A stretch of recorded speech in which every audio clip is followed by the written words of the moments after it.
ফজরের নামাজ পড়লে 10টি পুরস্কার জানতে শেষ পর্যন্ত ভিডিওটি দেখুন। প্রিয় বন্ধুরা, আল্লাহর জিম্মা রাসূলুল্লাহ সাল্লাল্লাহু আলাইহি ওয়াসাল্লাম বলেছেন, যে ব্যক্তি ফজরের নামাজ আদায় করল সে মহান আল্লাহর রক্ষণাবেক্ষণের অন্তর্ভুক্ত হল। মুসলিম হাদিস নং 1379। জাহান্নাম থেকে মুক্তি। বিখ্যাত তাবেঈ আবু বকর বিন উমাইরা তার পিতা রুয়াইবা থেকে বর্ণনা করেন, আমি রাসূলুল্লাহ সাল্লাল্লাহু আলাইহি ওয়াসাল্লামকে বলতে শুনেছি, এমন কোনো ব্যক্তি জাহান্নামে যাবে না যে সূর্যোদয়ের আগের এবং সূর্য অস্তের আগের অর্থাৎ ফজর ও আসরের নামাজ আদায় করে। মুসলিম হাদিস নং 1322। কিয়ামতের দিন পরিপূর্ণ নূরের সুসংবাদ। বিখ্যাত সাহাবী আনাস রাদিয়াল্লাহু তাআলা আনহু বলেন, রাসূলুল্লাহ সাল্লাল্লাহু আলাইহি ওয়াসাল্লাম বলেছেন, রাতের অন্ধকারে মসজিদগুলোতে যাতায়াতকারীদের কিয়ামতের দিনের পরিপূর্ণ নূরের সুসংবাদ দাও। ইবনে মাজাহ হাদিস 781। অর্ধ রজনী ইবাদতের সোয়াব। রাসূলুল্লাহ সাল্লাল্লাহু আলাইহি ওয়াসাল্লাম বলেছেন, যে ব্যক্তি জামাতের সঙ্গে এশার নামাজ আদায় করল সে যেন অর্ধেক রাত পর্যন্ত নফল নামাজ আদায় করল। আর যে ব্যক্তি ফজরের নামাজ জামাতের সঙ্গে আদায় করল সে যেন সারা রাত জেগে নামাজ আদায় করল। মুসলিম হাদিস নং 1377। প্রিয় বন্ধুরা, মুনাফিকের তালিকা থেকে মুক্তি।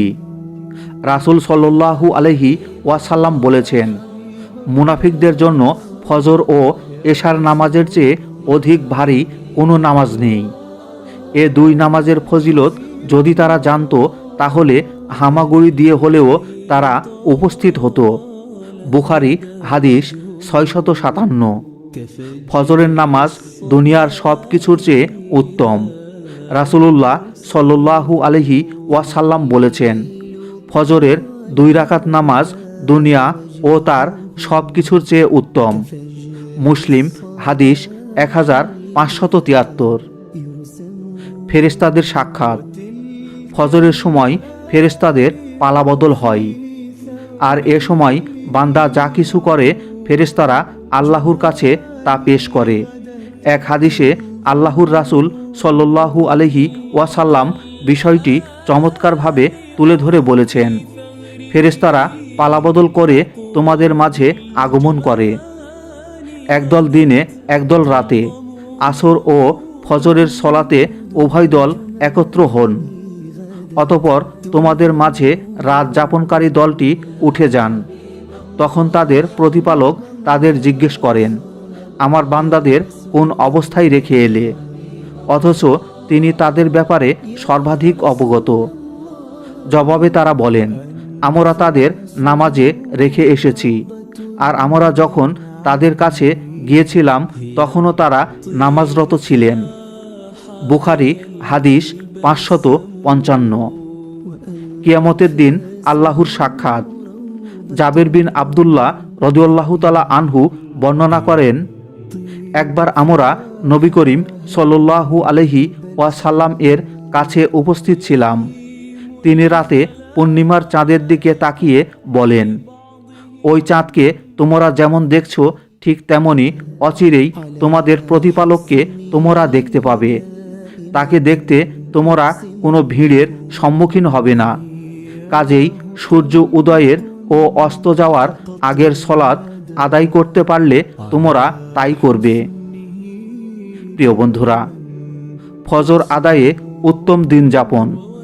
ফজর নামাজ আদায়ের জাগতিক উপকারের কথা আল্লাহর রাসূল সাল্লাল্লাহু আলাইহি ওয়াসাল্লাম এভাবে বলেছেন, তোমাদের কেউ যখন ঘুমিয়ে পড়ে তখন শয়তান তার ঘাড়ের পশ্চাদংশে 3টি গিঁট দেয়।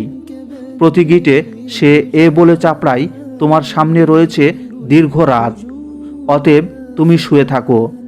অতঃপর সে যদি জাগ্রত হয়ে আল্লাহকে স্মরণ করে একটি গিঁট খুলে যায়, অজু করলে আরেকটা গিঁট খুলে যায়, অতঃপর সলাত আদায় করলে আরেকটা গিট খুলে যায়। তখন তার প্রভাত হয় উৎফুল্ল মনে ও অনাবিল চিত্তে। অন্যথায় সে সকালে ওঠে কলুষ কালিমা ও আলস্য নিয়ে। বুখারী হাদিস নং 1142। মহান আল্লাহ তাআলা আমাদের নামাজ আদায়ে যত্নবান হওয়ার তৌফিক দান করুন। আমিন।